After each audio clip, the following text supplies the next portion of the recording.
Hey guys, it's Haley and welcome to another bookish video.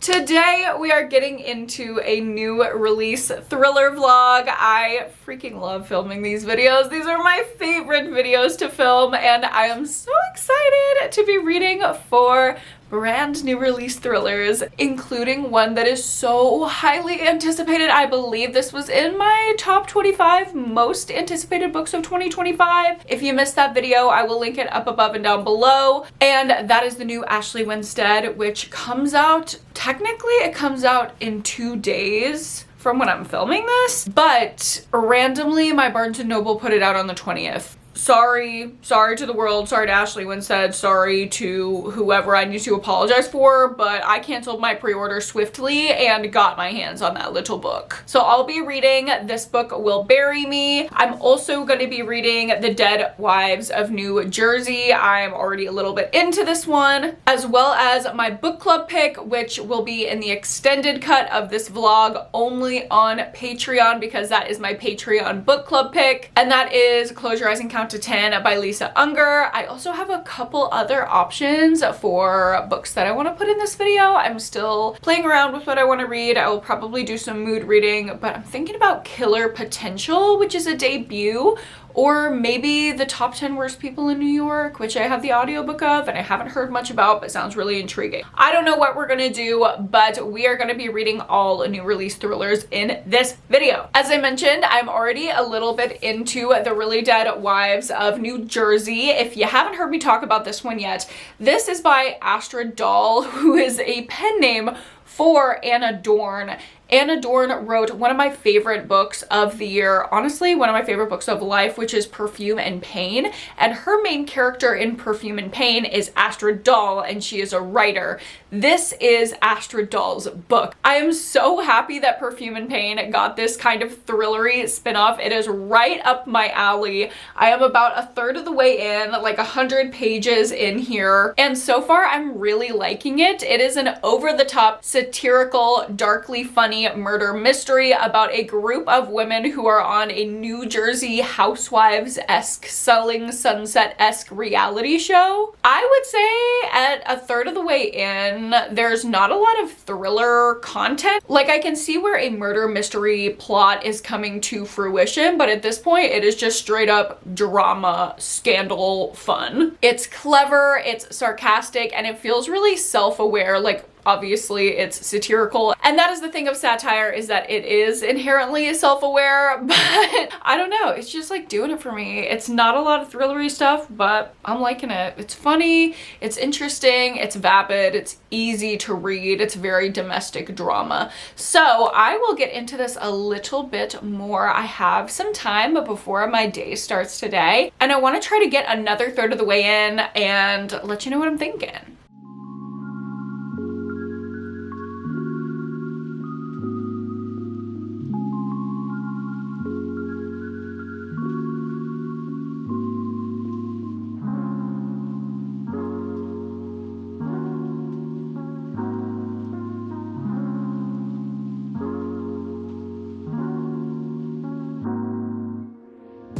Hello vlog, I am another 100 pages in and I'm just absolutely flying through this book.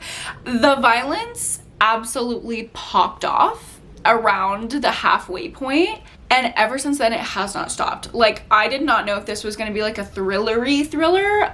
No, it definitely is. I just have no idea where we are going with this. Like, it feels like deaths happen boom, boom, boom, boom from the halfway point, and then they're already getting solved rapidly, and I'm like, where does that leave us? Where are we trying to go for the end of the story? Either way, no matter where we're going, I'm kind of in for the ride. I am really enjoying it. I'm having a ton of fun with it, but I don't know, it's just like literary analysis that's not really coming through for me. Like, I know that I'm enjoying it and having fun with it, but I'm just thinking, like, what is the fluency here? What is the trajectory? What is the pacing? It's not really giving thriller. It's not building tension or suspense. And there's also a weird juxtaposition here where, like, the characters read very true to life and very earnestly. Like, they come across with this earnestness where, like, I genuinely feel like these are sympathetic characters, and that is such a weird foil against the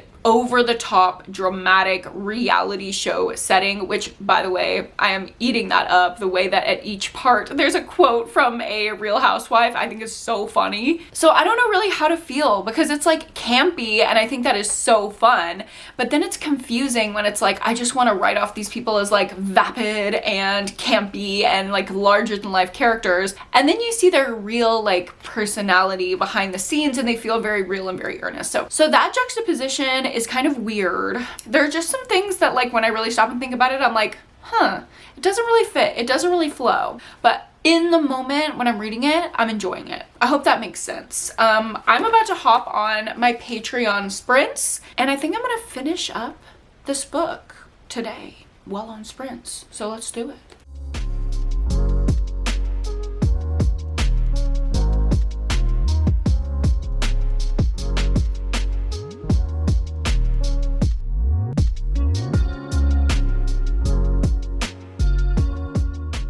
Okay, hi, hello. It is a little bit later, actually it's a lot later, a couple sprints later, but I am finished with The Really Dead Wives of New Jersey. This was such a quick, easy read. It's genuinely so interesting, so funny, sucks you right in. I think I'm gonna give this 4 stars. Like, I had a really good time with it. I do think it needs to pick a lane because I was kind of confused, like, how I was supposed to be thinking about it, whether it's like a campy, fun, over-the-top thriller, or whether it's something like earnest and meaningful. I think it's trying to play both sides, and it would be a little bit better if it was easier to follow along with in one lane, but regardless, I liked both of those elements to the story, so I can't really complain too much. Also, absolutely loved the LGBT rep in here. There are bisexual main characters, there are sapphic relationships, and I love seeing that in like a reality TV context that can feel like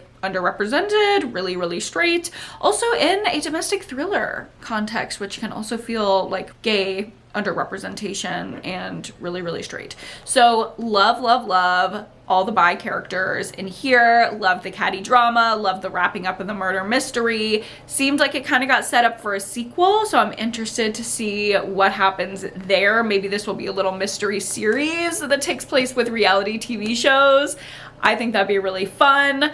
If there's a sequel, I will pick it up. This was just a solid, fun 4-star read, not too deep. And next up, I am gonna get into something deep because I am gonna get into This Book Will Bury Me. I'm gonna start it up on this next sprint here. I think I'm gonna move the sprints outside because it is such a pretty day. Look at how freaking pretty it is out there. The sun is shining, we have a blue sky. I just really want to read outside. But before I head out there, let me tell you a little bit about This Book Will Bury Me in case you don't have any info. Okay, sorry if you can hear my dishwasher in the back. It's literally so loud and it gets on my nerves so much, but the dishes have to be done. Let me talk about This Book Will Bury Me. So this is one of my most anticipated books of 2025. Ashley Winstead is one of my favorite thriller authors ever. The Last Housewife is very dark, very intense, but it has a really, really meaningful commentary about the reality of misogyny and violence against women. And I just think that book is fucking incredible. I also gave her debut, In My Dreams I Hold a Knife, 5 stars, and her third thriller novel, Midnight is the Darkest Hour, was one of my previous book club picks. I loved it. I gave it 4 stars. Even with its controversial ending, I really enjoyed it. And I actually had Ashley Winstead on my Patreon live show when we were having our book discussion of Midnight is the Darkest Hour. In that live show 2 years ago, she was talking about this book. It was in the early stages. It didn't have a title yet, and it made me so excited to read it. Not only because it's commenting on armchair detectives and the ethicality, I don't know the word for that. How ethical is armchair sleuthing? Because if y'all know, Don't Fuck with Cats is my favorite documentary of all time, and that is about armchair detectives, like social media detectives getting involved where they really shouldn't be in criminal cases. However, that is literally what led to the arrest of Luca Magnotta. Like, they did the police work for them. So I feel like that is a really interesting route to go for a thriller. And Ashley Winstead said that she herself has dealt with like true crime obsession, not to the point of like armchair detectiving, I don't think, but she was like consumed by that for one point, and she was grieving during the process of writing this book, and I believe the main character of this book is also grieving, and in her grief she turns to armchair detectives at home in this community of people as a source of support, and the detective work that she's doing unauthorized is helping her get through her grief. So she gets involved in this case, and this is where the controversy comes in with this book, is the case that the main character in this book gets addicted to is mirroring a real life true crime case about the Idaho college students that were murdered literally in real life. So mirroring real life victims in fiction is a very touchy area. I've seen it done before really, really badly. I've also seen it done before really, really well, where it adds a level of commentary, not about the victims and not about the case, but about how people interact with the case. So I really hope that this book is coming from that lens. I hope that it will be, just based on the way that Ashley talked about it in my live show. It sounds like it's more going to be about commenting on our main character's mental health as she goes through the solving of the case, rather than the case itself. So I'm trying to give her the benefit of the doubt, but I've also seen a lot of 1-star reviews about this book critiquing the similarities of the fictional college case and the real life college murders. So that is really unfortunate, but I will give you the full tea. I will let you know what I'm thinking. This is kind of told in a documentary style, where a year after the events of the closed case, our main character now has these searing confessions of what really happened during the massacre, including details that will change everything the world thinks it knows about the case, and it will either save her from being misjudged by history or be her final undoing. And I feel like that is really indicative of what Ashley means as she's writing this book, as she's publishing this book, as she's putting it out there. You know, it's about the main character who engages with true crime, not the case. I hope that stands through as I'm reading it. I hope I enjoy this book. As I said, I'm really trying to give her the benefit of the doubt because I think she's an amazing author. We'll see though. You know I'm gonna be dead ass honest with you. So I'm gonna get started on this. Let's move sprints outside into the beautiful sunshine and see what this book is all about.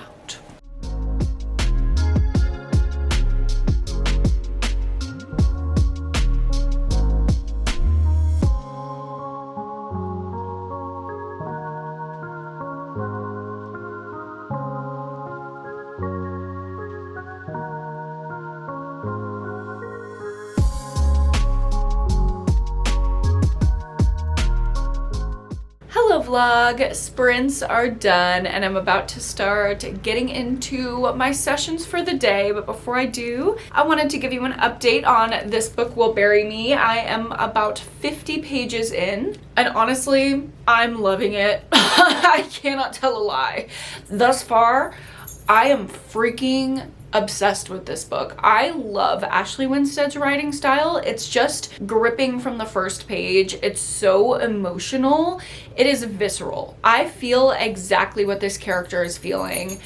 I can feel that Ashley Winstead is writing this from a place of reality and her own experience just by the way that she describes it. The imagery is visceral. The emotions are visceral. Like, this is a somatic experience, honestly. Like, reading this book, I just love her writing. I will never not love her writing. And the author's note at the beginning says a lot, at least to me. And my patrons kind of agreed when I talked about it on Sprints. The author's note can really do a lot for explaining the intent behind a story.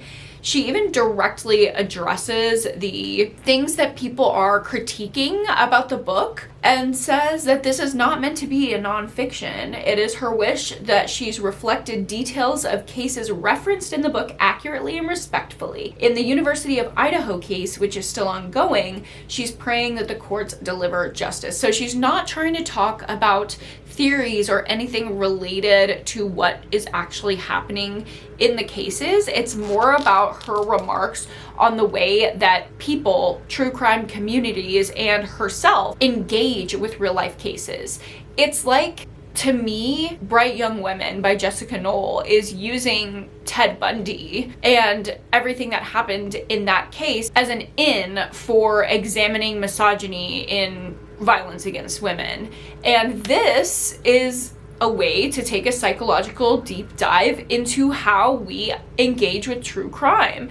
And already in the first 50 pages, just learning about our main character, seeing her go through her father's death, and seeing her swift descent into the true crime community online, we see how really anyone going through a tough time could be susceptible to these toxic behaviors, and how everything started out with such well-intentioned pieces of like wanting to find justice for a population that is underserved by police. In fact, a lot of people on the forum are saying like fuck the police and things like that.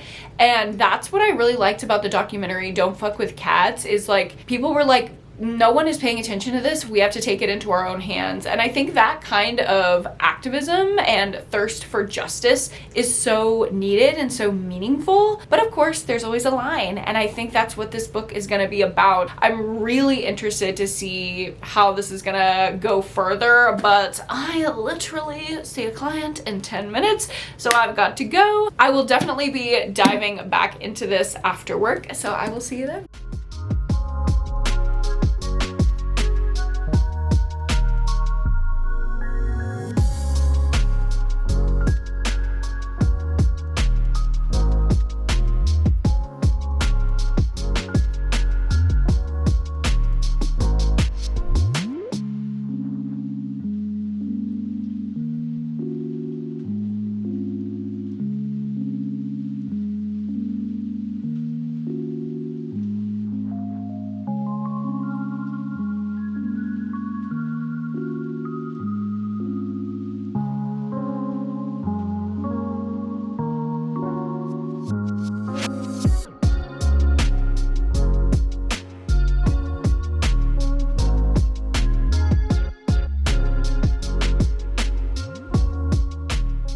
Hello vlog. Oh my goodness, I've had the best night since I got home from work. First of all, it was just a beautiful day for my sessions in the park. I had a wonderful time at work, and then I got home, made myself an amazing little pasta dinner, ate on the patio, got back into my book. You can probably hear Mochi squeaking the house down boots.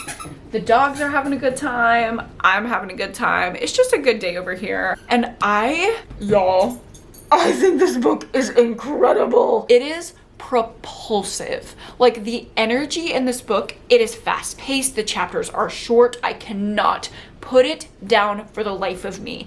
The emotion of our main character is palpable. Like, you can just sense the way that she's getting sucked in and the way that this is gonna bite her. I feel like this looks at both the positives and the negatives of true crime communities on the internet really well through a very unique lens. I don't think there's anything to be said about the cases within this book. At this point, a little over a quarter of the way through, it just feels like commentary on true crime spaces, which I think is needed. And clearly, a lot of the messaging here is to say this has the potential to be good, but it can go bad. I don't know what the critiques are at this point because I'm really enjoying it. I'm really invested. Maybe I'm missing something glaring, and if I am, feel free to point it out to me. I do not want to live in ignorance, but at this point, I think this book is fucking fantastic. The writing is just incredible. Oh, condolences to my poor boyfriend. I've literally sent him so many long ass rambling voice memos about this book he's never read, but he is gonna read this. I'm literally gonna force him to read it because it's so good. I am gonna start winding down for the evening, but I don't want to stop reading. So I think I'm gonna take a little bath, read some more, and I will let you know where I'm at in the morning.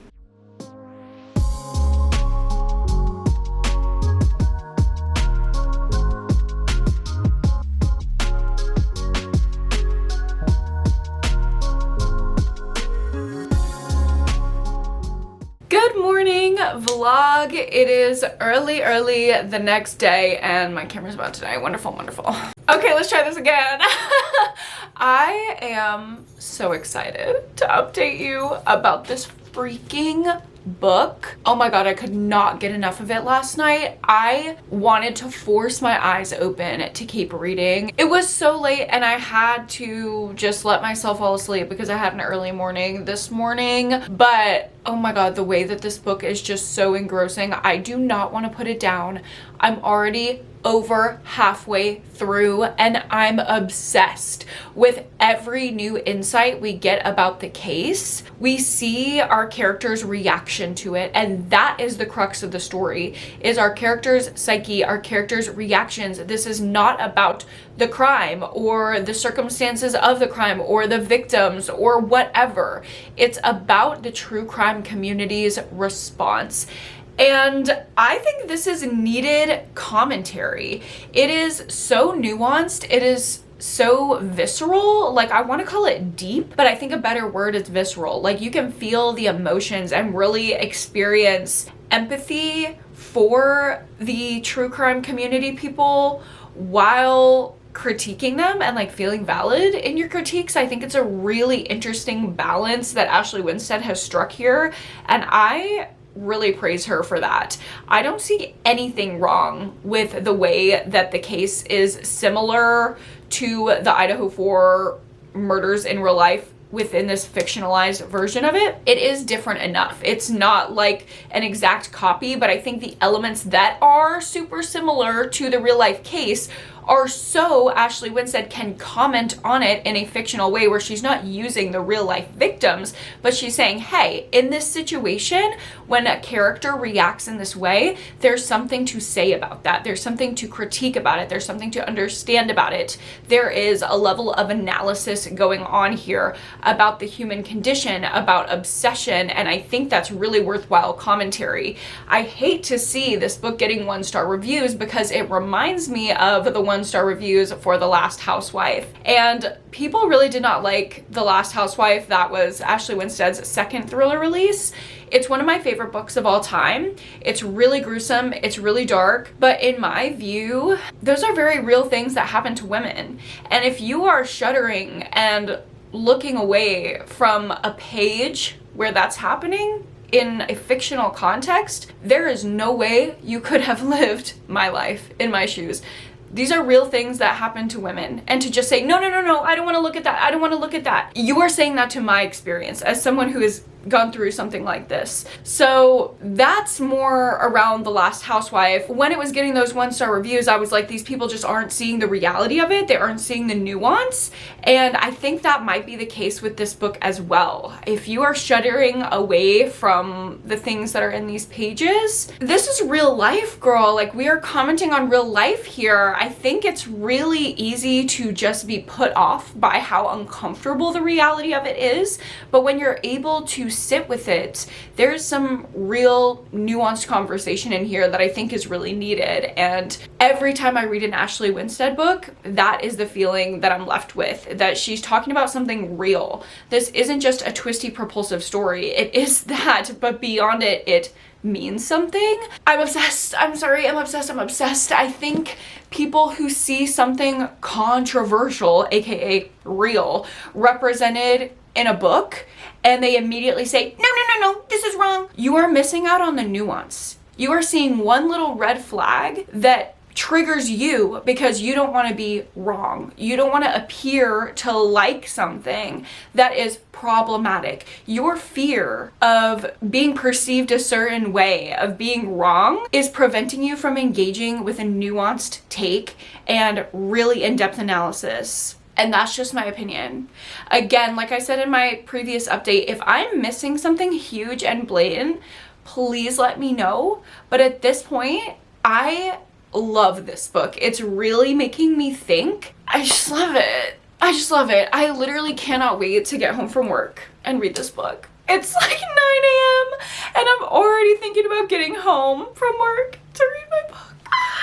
I might try to read more on my lunch break. I might push off all the work that I was supposed to do during my break-in sessions and just read this book because, oh my god, you guys, it's so good. I can't put it down. I can't put it down. This is the Ashley Winstead effect, I fear. I just love it so much. I just love it so much.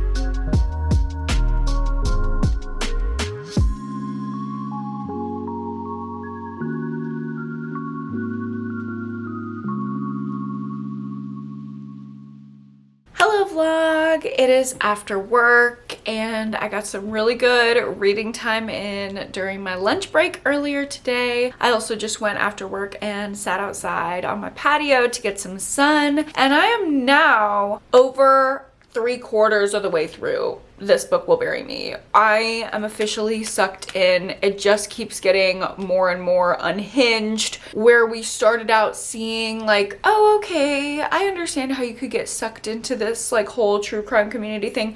Now I'm like, okay, we've gone beyond the bounds of where I would ever go. So I'm feeling less understanding for the characters and more like, girl, why are you doing this?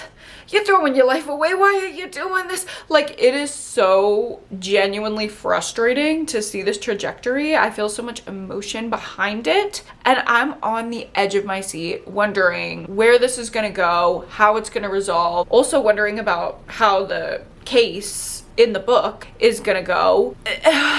There's a red herring, what I'm pretty sure is a red herring. If the killer ends up being who I think it is, it was really obvious and it was set up. So that's why I think it's like a red herring, but I don't know who else it would be. I don't know. The thriller plot and the social commentary plot are both really well done. I can see why people would take issue with them both being side by side, but I think if you can literally see nuance and separate that in your mind, if you have a brain in your head, it'll be okay. That's just my personal thought. So I will probably finish this up tonight, but for now, I want to go to my boyfriend's house. So I'm gonna go do that. And we're probably just gonna hang out, chill. Play a video game. I don't know, do something. And then I'm gonna come back and finish my book. Read the book. Read the book. Oh my fucking god, I'm fucking dead. Y'all, I told you I wasn't gonna update you again tonight, but I literally have to. I'm vlogging on my phone in my boyfriend's bed, but I can't not tell you about this. Page 360, a literal bomb was dropped. We're literally getting back to back, boom, boom, boom, twist, twist, twist. The commentary was nice, okay? But now we're taking a back seat and we're in the motherfucking action. And I need to know what happens. Like, I need to know. Oh my god. Her writing is so good. The pacing is so good. The fluency is so good. Like, everything is so good. Hello vlog. It is the next morning and I've just had a chill little morning. I literally don't work until so late today and I'm gonna work super late into the night, but I have like a free morning, so I'm just trying to take it slow so I don't burn myself out before I have to be a therapist. I have a lot of reading updates for you. Last night I did end up finishing This Book Will Bury Me. Honestly, it was so good. It was just fictional. The fictional parts were really exciting, kind of over the top, but not in a ridiculous like eye roll way, in a fictional thriller way. So it didn't feel like, you know, we were too rooted in the reality of something that actually is happening, but the commentary was real and genuine enough and playing off things that actually do happen in the true crime community that are deeply concerning, that it felt like it had something solid to say. Like, I just think this book captured the balance so well. I am not understanding the critiques. Like, if you don't want people to comment on things that happen in real life, what else are we supposed to talk about? Like, I don't see the harm in naming it.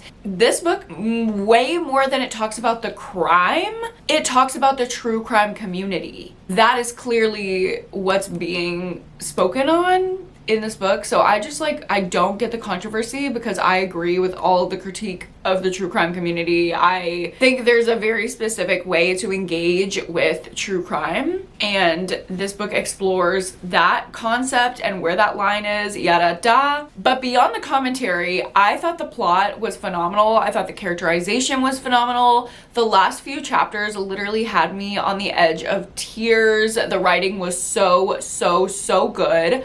I, hands down, am gonna give this 5 stars. And I literally just had girls on my Patreon saying like, oh my god, I gave this 1 star. I'm so sorry to the girls. Maybe this is so wrong and maybe I'm gonna get torn to shreds. But to me, it's a 5 star. Like, please someone tell me if I'm an idiot. But I loved this book. And then this morning, while I've been getting ready and doing stuff around the house, I'm already at 30% into Killer Potential by Hannah Deach.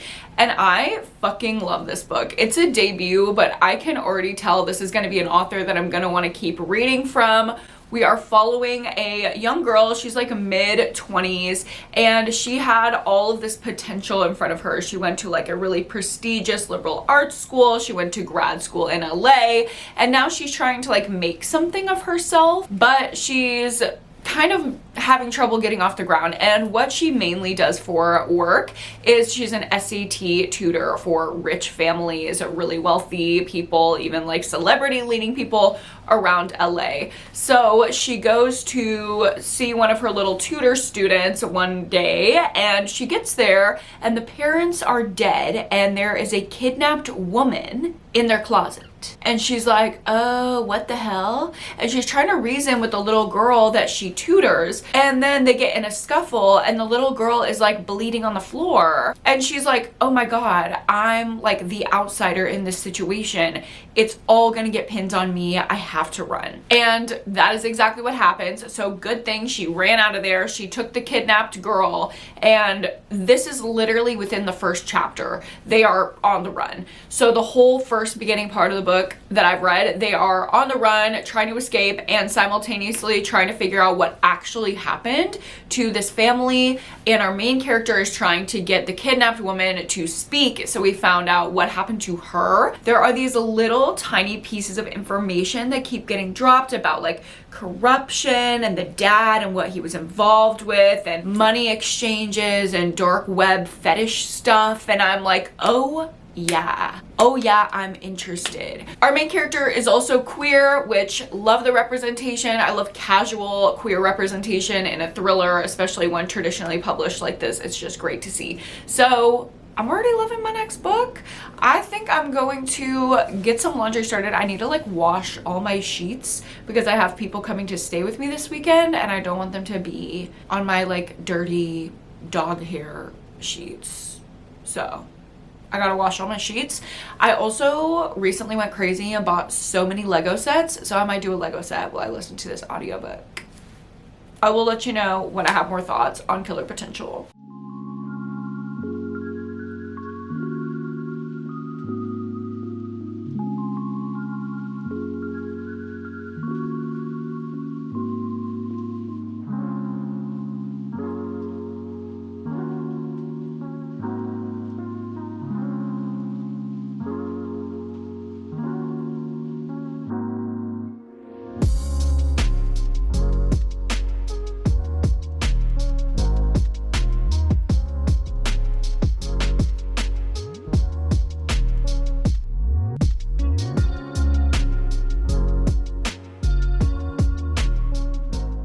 Hello vlog, I am a little over halfway through Killer Potential. I finished my little heart Lego set. It was so cute. Although they did have it kind of like cut off halfway through the instructions and they were just like, be creative, put the flowers and hearts on however you want. And I'm like, okay, love that I get creative freedom. But also I don't know. The thing is that I don't know.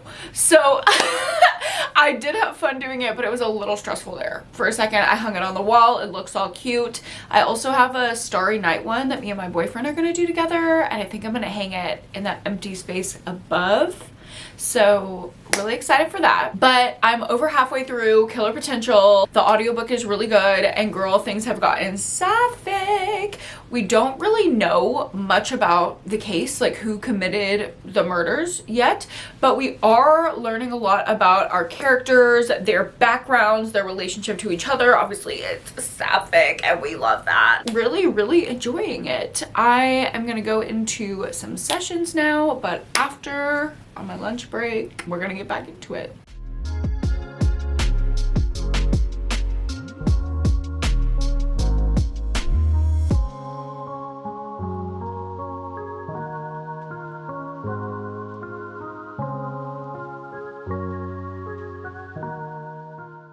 Oh my god, vlog, oh my god. Oh, I feel like I need my cold hands on my neck. Like, I feel like I'm getting like hot flashes. Like, what in the hell just occurred? I'm at part 3.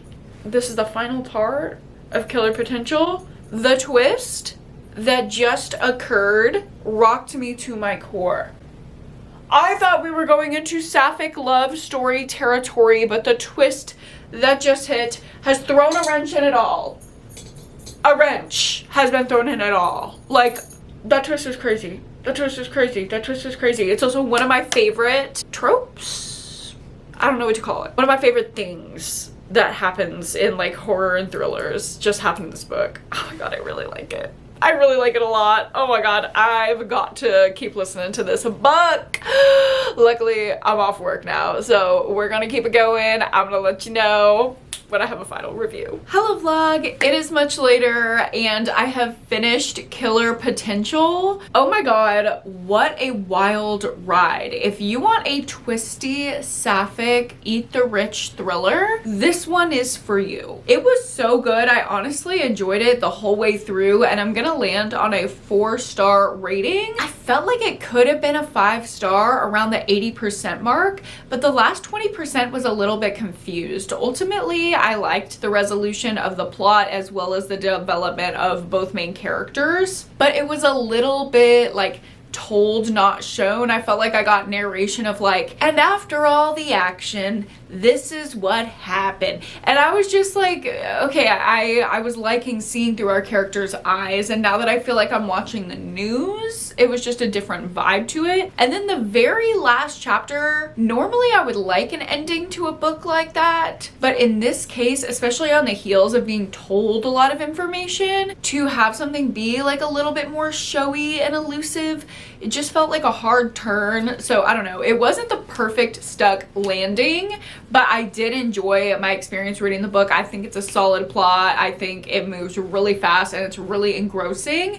If you like an on the run, like crime kind of thriller, you will really like this one. And now I'm going to get into my last new release thriller that I'll be reading in March, and that is Close Your Eyes and Count to 10 by Lisa Unger. That is my book club pick, so I'm going to be reading it over on Patreon. If you want to see me read that book and access the extended part of this vlog, you can go check it out over there. No pressure. If you don't want to, I will literally be recapping Close Your Eyes and Count to 10, my full review, in my wrap up. But if you want to see the vlog, it is available over there now. And of course, because it's my book club pick for my Pretty Girl Book Club, we will be having a live show discussion about it on April 3rd. So if you want to join me for that, as always, link to Patreon is down below. Thanks for checking it out if you do. And either way, thank you so much for hanging out over here and watching this vlog. I hope you guys enjoyed it. I really enjoyed the books that I've read so far. If you liked it, go ahead and give it a like and subscribe to my channel if you haven't already. And of course, don't forget to go to therapy and read a book this week, and I will see you guys in my next one.